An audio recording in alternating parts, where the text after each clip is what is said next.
Europe 1. Voici la revue de presse, Marion Lagardère. Bonjour Marion. Bonjour Patrick, bonjour Julie, bonjour à tous. Dans la presse ce matin, on parle beaucoup d'argent.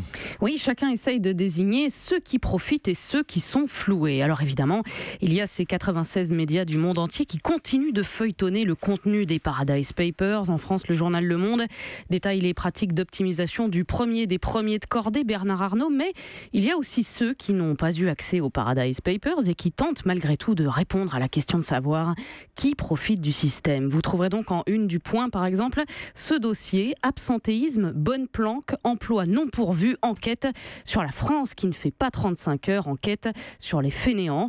Et puis il y a aussi le dossier des Échos qui là non plus ne concerne pas l'évasion fiscale, mais le vrai bilan du contrôle des chômeurs. En un an, le dispositif a conduit à 14% de radiation sur 270 000 contrôles. Il faut aller dans le corps de l'article pour lire que ce bilan ne fait pas ressortir la présence de bataillons de profiteurs dans les rangs de Pôle emploi, puisque 9 personnes contrôlées sur 10 ont prouvé qu'elles cherchaient vraiment un emploi. On a souligné dans le journal de 8 heures tout à l'heure. Absolument. Un bémol toutefois, l'article ne dit pas combien ces contrôles antifraude permettent d'économiser, ce qui est dommage vu que c'était le cœur du sujet. Et puis autre dossier sur ceux qui profitent, cette fois en une de Sud-Ouest, TVA, la traque aux fraudeurs. Alors attention, on ne parle pas de la fraude légale, celle qu'on fait passer par Malte ou l'île de Man, non, on parle de celle des commerçants et artisans et contrairement aux Échos, Sud-Ouest a un chiffre. Le montant annuel de cette fraude s'élèverait chaque année à 17 milliards d'euros.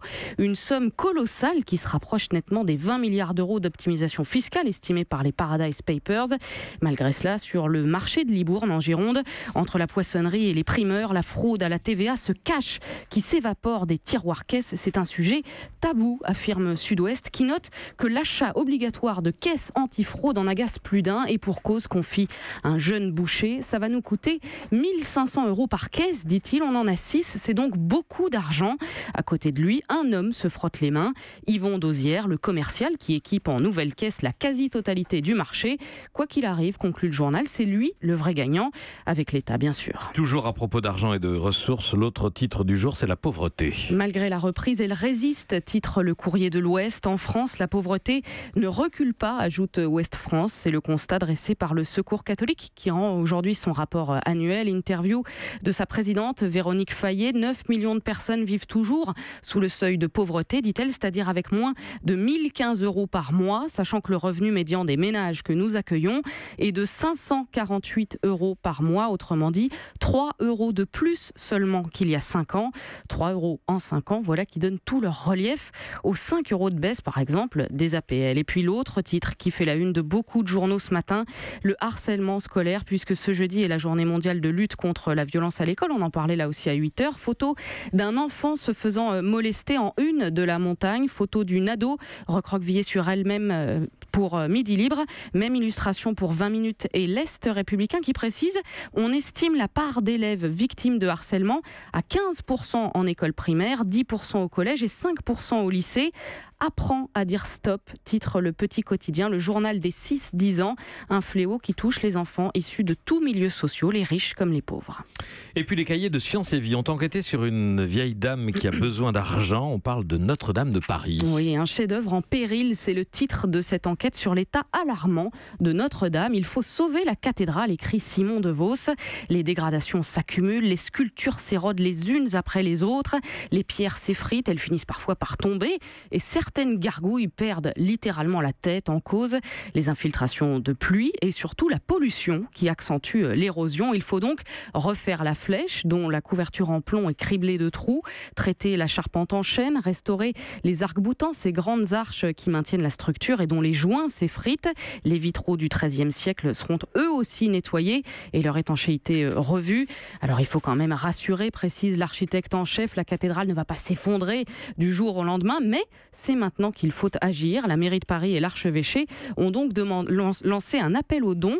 Tous deux comptent notamment sur la générosité des mécènes américains. Objectif, récolter 100 à 150 millions d'euros. C'est ce que coûte une restauration écologique et respectueuse des techniques de de construction de l'époque gothique. Les travaux sont prévus pour durer 20 ans. Article à lire donc dans les cahiers de Sciences et Vie. Enfin, le dernier mot, ça va faire plaisir à Nicolas Canteloup. Le dernier mot à Mike Horn. Oui, puisque l'aventurier star de l'émission À l'état sauvage est en couverture du magazine Society et son récit est savoureux puisqu'on parlait d'argent. Toujours savoureux chez Mike Horn, c'est toujours. Il raconte justement comment il a voulu lui couper avec la richesse. En Afrique du Sud, dit-il, je gagnais beaucoup d'argent. J'étais un jeune loup de la bourgeoisie locale, mais j'avais l'impression de m'endormir. Je ne voulais pas finir dans le fauteuil d'un club pour anciens traders avec le ventre posé sur les genoux. Alors j'ai tout donné, ma maison, mes motos, ma voiture. Je ne voulais plus rien. Mike Horn qui détaille les Andes péruviennes, la Sibérie, l'Everest, tout ça entrecoupé de citations justifiant son goût pour les expéditions extrêmes. Par exemple, les grandes villes, la civilisation, c'est comme l'eau qui stagne, dit-il. Au bout d'un moment, ça pue. Et c'est pour ça que je repars. Et il y a aussi le plus nietzschéen, à travers la souffrance, tu t'enrichis. Enfin, très pragmatique, je n'ai pas peur de rien posséder. Moi, j'ai choisi de me construire des souvenirs parce que si tu bâtis ta vie sur des choses que tu as vécues et non sur du matériel, alors quand l'économie est en crise, tu ne perds pas d'argent. C'est vrai que c'est pas faux. Ouais. Un petit peu comme l'adage.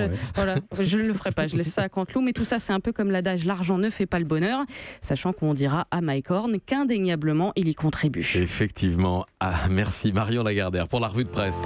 Europe